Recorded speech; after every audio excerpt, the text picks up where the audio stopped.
Hello all. In this video, we'll take up the linkage and recombination.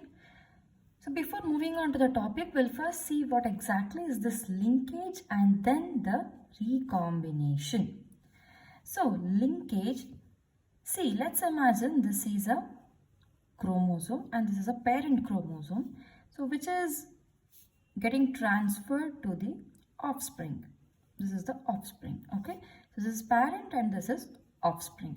So now on this parent chromosome, let's imagine we have some 3 genes. 1, 2, 3.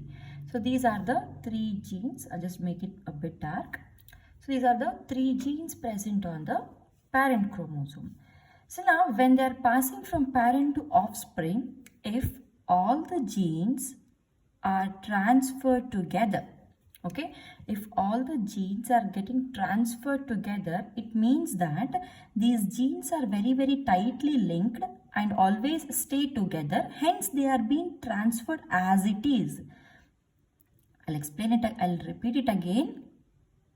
See, these genes which are present here, these 3 genes which are present, they are tightly linked to each other. They are being tightly woven or they are linked to each other. Hence, these genes are getting transferred as it is from parent to offsprings. All the 3 are being present here, isn't it?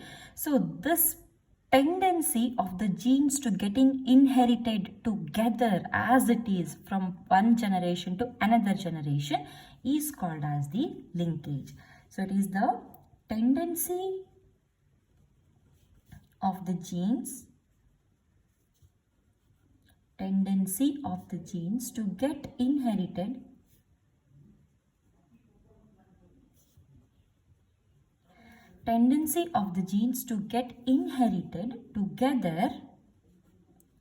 together from one generation to other generation. So this is called as the linkage. So if they have to get linked or if they have to get inherited as it is from one generation to other generation, it means that these are physically linked or physically associated. So if they have to move as it is from one generation to another generation, then it means that these are being linked physically. They are attached to each other. They are linked to each other. So the linkage can also be called as the physical association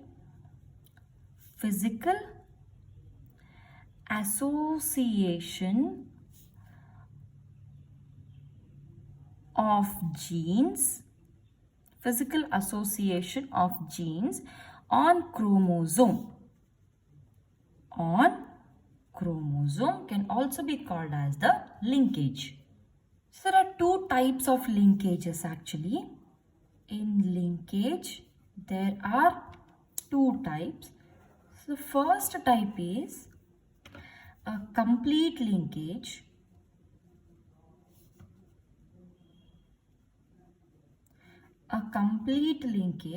Another one is incomplete linkage.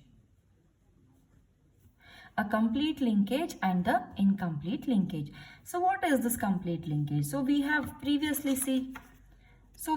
just seen that if the genes are linked together and as it is, if they are inheriting from the parent to offspring, as it is linked, then we call it as a linkage, isn't it? So now, so this is a chromosome and these are 3 genes and this is a parent. So if the genes which are present here, if we consider this as a linked genes, and these genes, if they travel as it is for 2 generations, at least 2 generations, if the linked genes are traveling as it is for at least 2 generations, this is the parent generation and this is the first generation, this is the second generation. If the same genes are getting inherited as it is for 2 generations, then we call it as the complete linkage. And if they are not traveling as it is for at least 2 generations, or they are traveling for as it is for less than 2 generations, then we call it as incomplete linkage.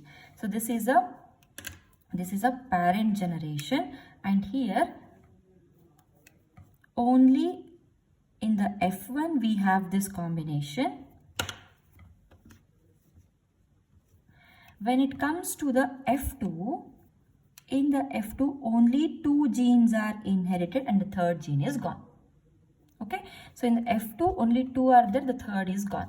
So this is actually one set of linked genes, isn't it? So this has to come as it is up to F2 generation. Only then we call it as a complete linkage. If one is missing here, it means that this set has not traveled for 2 generations. So less than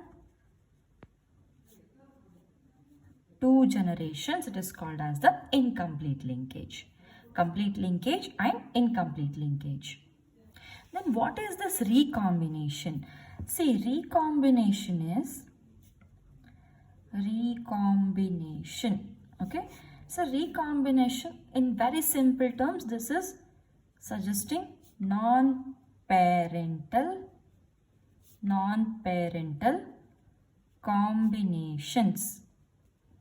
Non-parental combination. So what do you mean by non-parental combination? So again, let's imagine this is a pair of homologous chromosomes, and this is one more pair of homologous chromosome. Fine. So this is present in the parent. Now when it comes to the offspring, if it is coming as it is, okay, so this is coming as it is,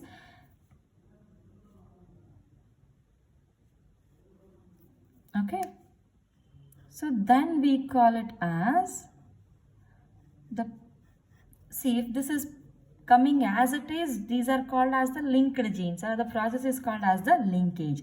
If it is not coming as it is, so let's imagine now,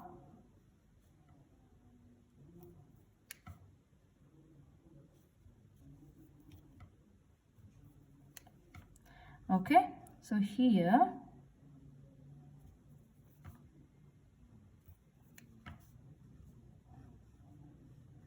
so if this is the case, see here these 2 chromosomes are not like the parent. So these are different from the parent, or this we can call it as a non-parental chromosomes. Isn't it? We don't have the parental combination here.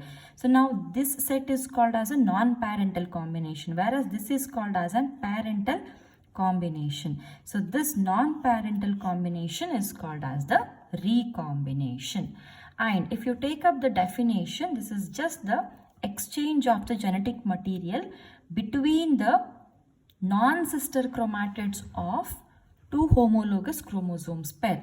This is a pair of a homologous chromosome, and this is one pair of a homologous chromosome. So these two are the sister chromatids, and these two are the sister chromatids, whereas these two are the non-sister chromatids. So exchange of genetic material between 2 non-sister chromatids of a 2 homologous chromosome pair is called as the recombination. So now we'll move on to the process of what is happening in the linkage and recombination. So Morgan had given certain dihybrid crosses in Drosophila to study this linkage and the recombination. So by using dihybrid crosses, Morgan had actually given the experimental proof for the linkage and the recombination. And these dihybrid crosses were similar to the dihybrid crosses which were given by the Mendel in the pea plant. So what Morgan did is to study the linkage and recombination. So he actually used sex-linked genes. The example which we are going to study next, or the example which is being given in your NCERT, so that example is about the sex-linked genes. What are these sex-linked genes? See, we all have 2 types of chromosomes in the body. So one is autosomes autosomes. How many autosomes we have? Autosomes are 22 pairs. Autosomes are 22 pairs, or we can say that we have 44 chromosomes. So on the other side we have allosomes. And these allosome, we have only one pair of allosome, or in the terms we can say it as 2 chromosomes, isn't it? So these allosomes are also called as sex chromosomes. These are called as sex chromosomes. And which are the sex chromosomes we have in our body? It is X and Y, isn't it? So now the genes which are present on these sex chromosomes are called as sex-linked genes. Sex-linked genes. And the characters which are associated with these genes are called as the sex-linked characters. So sex-linked characters or sex-linked genes. If it is a gene, then we call it as sex-linked gene. If it is a character which is associated with this gene, then we call it as a sex-linked character.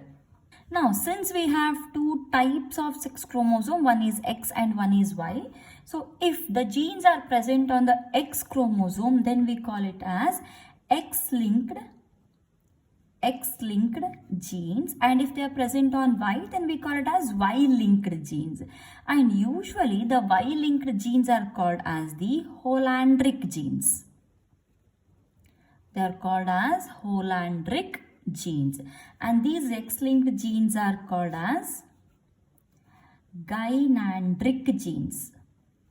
These are called as gynandric genes, and Y-linked genes are called as the Holandric genes. So in the example given in the NCERT, the genes are actually present on the X chromosome, and hence they can be called as the X-linked genes.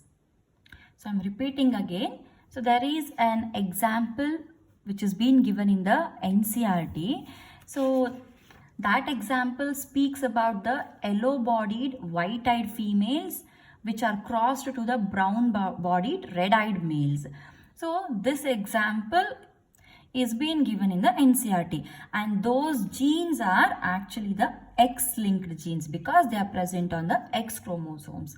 So in the next video, we will just see the example as well as we will discuss the diagram which is also given in the NCERT. Thank you.